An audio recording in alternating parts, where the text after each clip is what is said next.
নমস্কাৰ সকলোলৈকে মই পিংকিয়ে মোৰ ইউটিউব চেনেল জ্ঞান আলোড়নলৈ আপোনালোক সকলোকে পুনৰবাৰ স্বাগতম জনাইছোঁ। আজি আপোনালোকৰ বাবে আকৌ এখন নতুন কিতাপ লৈ আহিছোঁ। এই কিতাপখন এখন আত্মজীৱনী আৰু এই কিতাপখনত এজন দৰিদ্ৰ পৰিয়ালৰ সন্তানে দৰিদ্ৰতাৰ সীমা নেওচি কেনেকৈ নিজৰ সপোনবোৰ পূৰ কৰিবলৈ সক্ষম হৈছে এই বিষয়ে আলোচনা কৰা হৈছে। এজন ব্যক্তিয়ে নিজৰ ভৱিষ্যতটো সুন্দৰ কৰি তুলিবৰ বাবে আচলতে নিজৰ লগতে বহুতো যুঁজ দিবলগীয়া হয়। কিন্তু আমি যদি এজন দৰিদ্ৰ পৰিয়ালৰ সন্তানৰ কথা কওঁ তেনেহ'লে তেওঁলোকৰ যুঁজখন অকণমান সুকীয়া, কিয়নো তেওঁলোকে নিজৰ ভৱিষ্যত গঢ়াৰ স্বাৰ্থত নিজৰ পঢ়া শুনাৰ ক্ষেত্ৰত যিমান যুঁজ দিবলগীয়া হয় তাৰ লগে লগে যুঁজিবলগীয়া হয় আৰ্থিক অনাটনৰ সৈতে। এই ক্ষেত্ৰত পিতৃ মাতৃসকলেও বহুতো প্ৰত্যাহ্বানৰ সন্মুখীন হ'বলগীয়া হয়। বিশেষকৈ আমাৰ গাঁও অঞ্চলবোৰত যিসকল ব্যক্তিয়ে দিন হাজিৰা কৰি বা কৃষি কৰ্ম কৰি দিনটো দুবেলা দুমুঠি খাই আছে তেওঁলোকৰ বাবে নিজৰ সন্তানক এখন উচ্চ প্ৰতিষ্ঠানত শিক্ষা প্ৰতিষ্ঠানত পঢ়োৱা মানে বা ডক্টৰ ইঞ্জিনিয়াৰ পঢ়োৱা মানে ঘৰখন এক প্ৰকাৰে পংগু হৈ পৰাৰ দৰে। দিনতৰ বাবে যিখন ঘৰৰ পৰা কেতিয়াবা কলেজ যাবৰ বাবে গাড়ীৰ ভাড়া দিবলৈও সক্ষম নহয় তেনেকুৱা এখন ঘৰৰ পৰা আচলতে ডাঙৰ সপোন দেখাটো এক প্ৰত্যাহ্বানৰ বিষয়। কিন্তু আমাৰ সমাজত এনেকুৱা বহুতো উদাহৰণ আছে। আমি মন কৰিলে দেখা পাম যে এনেকুৱা বহুতো ব্যক্তি আছে যি দৰিদ্ৰতাক মষিমূৰ কৰি নিজৰ জীৱনত বহুদূৰ আগুৱাই যাবলৈ সক্ষম হৈছে। আৰু দৰিদ্ৰতা যে কেতিয়াও সফলতাৰ পথত হেঙাৰ হ'ব নোৱাৰে এই কথাকে প্ৰমাণ কৰিলে ডক্টৰ ৰুবুল মাউতদেৱে। গতিকে আজি আলোচনা কৰিবলৈ লোৱা কিতাপখন হৈছে ডক্টৰ ৰুবুল মাউতদেৱৰ মোৰো এটা সপোন আছে। এই মোৰো এটা সপোন আছে শীৰ্ষক গ্ৰন্থখন সপোন দেখা প্ৰত্যেকজন ব্যক্তিৰ বাবে এক আদৰ্শস্বৰূপ। অত্যন্ত নিপুণ ভাষাশৈলীৰে নিজৰ জীৱনৰ জটিল সময়বোৰৰ বৰ্ণনাৰে পাঠকৰ মন মুগ্ধ কৰিব পৰা এই কিতাপখনৰ 2021 জানুৱাৰী মাহত সপ্তদশ সংস্কৰণ শেষ হৈছে আৰু এই কিতাপখনৰ মূল্য হৈছে 180 টকা। বৰ্তমান ৱাশ্বিংটন বিশ্ববিদ্যালয়ৰ স্কুল অফ মেডিচিনত গৱেষণাৰত এজন গৱেষক বিজ্ঞানী। তেখেতৰ জন্ম হৈছিল অৰুণাচল অসম সীমান্ত কৈলাশপুৰ টঙনা নগাঁও নামেৰে এখন গাঁৱত আৰু সেই কৈলাশপুৰতে তেওঁৰ স্কুলীয়া শিক্ষা শেষ কৰিছিল।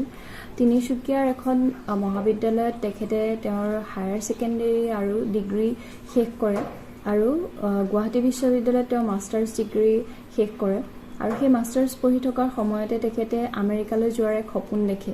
তাৰপাছত তেওঁ মুম্বাইৰ Tata institute of fundamental research নামৰ এক মৌলিক গৱেষণা প্ৰতিষ্ঠানত কাম কৰাৰ সুবিধা লাভ কৰে আৰু সেই প্ৰতিষ্ঠানটোত কাম কৰি থকাৰ সময়তে তেওঁ আমেৰিকালৈ যোৱাৰ সুবিধা পায় আৰু তেওঁ আমেৰিকাত গৈ আধুনিক জীৱবিজ্ঞান বিষয়ত নিজৰ PhD ডিগ্ৰী শেষ কৰে। কৈলাশপুৰৰ পৰা গৈ আমেৰিকাত ডক্টৰেট ডিগ্ৰী লাভ কৰা এই সুদীৰ্ঘ সময়ছোৱা তেওঁৰ বাবে অত্যন্ত কঠোৰ আছিল আৰু তেওঁ বিভিন্ন প্ৰত্যাহ্বানৰ সন্মুখীন হৈছিল। অত্যন্ত দৰিদ্ৰ পৰিয়ালৰ হোৱাৰ কাৰণে ডক্টৰ ৰুবুল মাউতে একেবাৰে তেওঁৰ সৰুৰে পৰা তেওঁৰ পঢ়া শুনাৰ জীৱনটো খুব কষ্টৰ মাজেৰে আগবঢ়াই নিবলগীয়া হৈছিল। তেওঁলোকৰ ঘৰখনত 9জন সদস্য আছিল। মাক দেউতাক আইতাক পেহীয়েক তেওঁৰ ককায়েক বায়েক আৰু 2জন ভায়েক। এই 9জনীয়া পৰিয়ালটো অকল এজন মানুহৰ ইনকামেৰে চলাই নিয়াটো খুব কষ্টৰ আছিল। সেয়েহে ৰুবুল মাউত আৰু তেখেতৰ ককায়েকে সৰুৰে পৰা তেওঁৰ দেউতাকক খেতি পথাৰত সহায় কৰাৰ লগতে গৰু ৰখা আৰু সাপ্তাহিক বজাৰ কৰাৰ কামবোৰত সহায় কৰিছিল। সেই সময়ছোৱাত কৈলাশপুৰ অঞ্চলটো একেবাৰে হাবিতলীয়া আছিল আৰু দুৰ্গম আছিল আৰু সেই হাবিতলীয়া কৈলাশপুৰ অঞ্চলৰ পৰা মেট্ৰিকৰ দেওনা পাৰ হোৱা ছাত্ৰ ছাত্ৰীৰ সংখ্যা একেবাৰে কম আছিল। ক'বলৈ গ'লে একেবাৰে নাছিলেই আৰু ৰুবুল মাউতৰ মতে সেই সময়ত মেট্ৰিকত ফাৰ্ষ্ট ডিভিজন পোৱা অলিম্পিকত গ'ল্ড মেডেল পোৱাৰ দৰে আছিল। আৰু ৰুবুল মাউতৰ ঘৰৰ আন সদস্যসকল যেনে তেওঁৰ পেহীয়েক ককায়েক বায়েক কোনেও মেট্ৰিকৰ দেওনা পাৰ হ'বলৈ সক্ষম হোৱা নাছিল। সেয়েহে তেওঁৰ মাক দেউতাকৰ মনতো ৰুবুল মাউতৰ বাবে সেই আশা ক্ষীণ আছিল যে তেওঁ মেট্ৰিক পাছ কৰিব নোৱাৰিবও পাৰে। কিন্তু অৱশেষত সকলোকে আচৰিত কৰি ডক্টৰ ৰুবুল মাউতে মেট্ৰিকত ফাৰ্ষ্ট ডিভিজন পাবলৈ সক্ষম হয় আৰু এই খবৰটো পাই সকলোৱে খুব বেছি আনন্দ পায় আৰু তেওঁ উল্লেখ কৰিছে যে তেওঁৰ দেউতাকে ইমানেই বেছি আনন্দ আৰু ফূৰ্তি লাভ কৰে যে তেওঁ ভগা চাইকেলখন লৈ গাঁৱৰ ইমূৰৰ পৰা সিমূৰলৈকে সকলোকে খবৰ দি ফুৰিছিল। তাৰ পাছত তেওঁ তিনিচুকীয়াৰ এখন কলেজত ছায়েন্সত নামভৰ্তি কৰে। কিন্তু এই সময়ছোৱা তেওঁৰ বাবে আৰু অধিক জটিল হৈ পৰে, কাৰণ সেই সময়ত কলেজৰ এডমিশ্যন, কিতাপ কিনা, পিজিৰ ভাড়া, টিউশ্যনৰ ফিজ, ইমানখিনি টকাৰ যোগাৰ কৰোঁতে কৰোঁতে অৱশেষত তেওঁলোকৰ ঘৰখনৰ সকলো মাটি বন্ধকত থ'বলগীয়া হয়। ইয়াৰ উপৰিও তেওঁলোকৰ ঘৰৰ যিখিনি গৰু, ছাগলী, হাঁহ, পাৰ সকলো বিক্ৰী কৰি শেষ হয়। আৰু অৱশেষত তেওঁলোকৰ এনেকুৱা এক নাটনি বা আৰ্থিক অনাটনৰ তেওঁলোকে সন্মুখীন হয় যে ঘৰখনে পচা গোন্ধোৱা চাউলৰ ভাত খাবলগীয়া হয়। তেওঁলোকৰ হাতত সেই পচা গোন্ধোৱা চাউল কেইটাৰ বাহিৰে আন একো বাকীয়ে নাথাকিছিল। আৰু সেয়েহে ৰুবুল মাউতে টিউশ্যনো এৰিবলগীয়া হৈছিল, কাৰণ তেওঁৰ মনে মনে ভয়ো হৈছিল যে যদি টিউশ্যনটো এৰি দিয়ে লগৰখিনি আগবাঢ়ি যাব। কিন্তু ঘৰৰ এনেকুৱা সমস্যাৰ বাবে তেওঁ টিউশ্যন এৰি নিজেই বিষয়বোৰ ভালদৰে পঢ়াত মনোনিৱেশ কৰিছিল।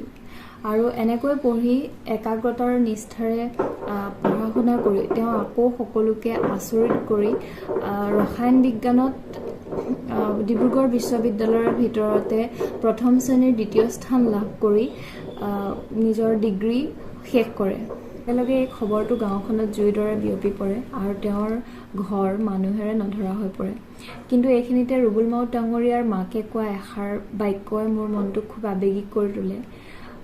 তেওঁৰ মাকে কয় যে, বোপাই তইনো কিয় ফাৰ্ষ্ট ডিভিজন পালি, তই থাৰ্ড বা ছেকেণ্ড বা থাৰ্ড হোৱা হ'লেই ভাল আছিল। কাৰণ মাকে জানিছিল যে ঘৰখনৰ বাবে টকা অহাৰ বাট সম্পূৰ্ণৰূপে বন্ধ হৈ গৈছে আৰু তেওঁলোকে ইমান বেছি নাটনিৰ মাজেৰে দিনবোৰ পাৰ কৰিছে।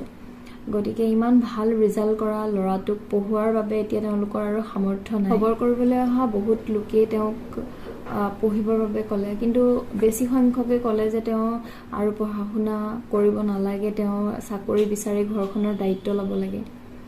কিন্তু ৰুবুল মাউতে মনে মনে ভাবিলে যে যদি মানুহৰ কথা শুনি তেওঁ পঢ়া শুনা বাদ দিয়ে তেনেহ'লে মানুহবোৰৰ একো ক্ষতি নহয়, যদি যি ক্ষতি হ'ব তেওঁৰ নিজৰে হ'ব। সেয়েহে তেওঁ আকৌ পঢ়াৰ সিদ্ধান্ত ল'লে। শূন্য হাত আৰু মুধাচাৰ ফুটাৰে আকাশৰ তৰা দেখা ঘৰখনৰ কথা ভাবি ৰুবুল মাউতে একোৱে উপায় নাপালে। তেওঁ কাৰ পৰা টকা ধাৰলৈ খুজিব? দেউতাকে বাৰু ইমান দিনে তেওঁৰ পঢ়াৰ নামত মানুহবোৰৰ ওচৰত কেনেকৈ টকা বিচাৰি ঘূৰি ফুৰিছিল? তেওঁ একো কথা ভাবি নাপালে আৰু তেওঁৰ মনত নানানটা প্ৰশ্নই দোলা দি গ'ল। পাছত তেওঁলোকৰ ঘৰখনো তেওঁ পঢ়োৱাৰ বাবে অমান্তি হ'ল, কাৰণ ঘৰখনত কেৱল ৰুবুল মাউতেই নহয় আৰু বাকী কেইটা সন্তানো আছে। এনেকৈ যদি ৰুবুল মাউতক পঢ়ুৱাই থকা হয় অৱশেষত তেওঁলোকৰ ঘৰৰ তেওঁলোকৰ ঘৰৰ ভেটিটোও বিক্ৰী কৰিবলগীয়া হ'ব পাৰে। সেয়েহে সকলো প্ৰথম অৱস্থাত অমান্তি হ'ল। কিন্তু শেষলৈ দেউতাকে তেওঁক পঢ়োৱাৰ সিদ্ধান্ত ল'লে আৰু তেওঁ গুৱাহাটী বিশ্ববিদ্যালয়ত MSc ৰ বাবে এডমিশ্যন ল'লে। এনে এখন শূন্য ঘৰ য'ত সকলো মাটি বন্ধকত দিয়া হৈছে আৰু তেওঁলোকৰ ঘৰৰ সম্পদ বুলিবলৈ একোৱে বিক্ৰী কৰিবলৈ নাই, তেনেকুৱা এখন ঘৰৰ পৰা সেই সময়ত এজন সন্তানক ইউনিভাৰ্চিটিত পঢ়োৱাৰ সিদ্ধান্তটো এক দুঃসাহসিক কথা তেওঁলোকৰ ঘৰখনৰ বাবে বা পৰিয়ালটোৰ বাবে। আৰু সেয়েহে সেই সময়ছোৱাত আচলতে ভাবিলে আচৰিত লাগে যে সেই পৰিয়ালটোৱে কেনেকুৱা এক পৰিস্থিতিৰ সন্মুখীন হৈছে বা কেনেকুৱা এক আৰ্থিক অনাটনৰ সন্মুখীন হৈছিল। কিন্তু যেতিয়া পঢ়োৱাৰ সিদ্ধান্ত ল'লেই তেওঁলোকে নাটনিবোৰৰ মাজেৰে দিন পাৰ কৰিবলগীয়া হৈছিল আৰু অৱশেষত তেওঁলোকৰ ইমান বেছি পৰিস্থিতি বেয়াৰ ফালে ঢাল খাইছিল যে ৰুবুল মাউতৰ দেউতাকে চুলাই বিক্ৰী কৰিবলগীয়া হৈছিল। ইউনিভাৰ্চিটিত পঢ়ি থকাৰ সময়তে ৰুবুল মাউতে আমেৰিকালৈ যোৱাৰ এক সপোন দেখে আৰু শেষত তেওঁ সেই সপোনো পূৰ কৰিবলৈ সক্ষম হয়। আৰু সেইজন ব্যক্তি যিজনে গোটেই জীৱনটো নিজৰ পৰিয়ালৰ বাবে আৰু সন্তানৰ সুভৱিষ্যতৰ বাবে বহুতো কষ্ট আৰু সংগ্ৰামৰ মাজেৰে নিজৰ জীৱনটো পাৰ কৰিও সেই কষ্টৰ ওচৰত হাৰি নগ'ল, সেইজন ব্যক্তিয়ে অৱশেষত সন্তানক সুভৱিষ্যত এটা দি দুৰাৰোগ্য ৰোগত আক্ৰান্ত হোৱাৰ বাবে মৃত্যুৰ ওচৰত হাৰ মানিবলগীয়া হয়। ৰুবুল মাউত ডাঙৰীয়াই কৈছে, আমাৰ জীৱনটো এক ট্ৰেজাৰ হাণ্টৰ দৰে, অৰ্থাৎ জীৱনে আমাক এটা ক্লু দিয়ে আৰু সেই ক্লুটোৰে আঁত ধৰি আমি কোন কেতিয়া ক'ত গৈ ওলামগৈ কোনেও নাজানে। হয়তো ৰুবুল মাউত ডাঙৰীয়াই ভবা নাছিল যে কৈলাশপুৰৰ পৰা তিনিচুকীয়াখন নেদেখা বা ডিব্ৰুগড় নেদেখা তেখেতে এদিন আমেৰিকাত গৈ গৱেষণা কৰিব পাৰিব। গতিকে মানুহৰ জীৱনটো এনেকুৱাই যদি আপোনালোকে আজিৰ ভিডিঅ'টো ভাল পালে তেনেহলে মোৰ চেনেলটো সাবস্ক্ৰাইব কৰি দিব আৰু আপোনালোকে কিতাপখন আনি পঢ়িব বুলি আশা ৰাখিলো ধন্যবাদ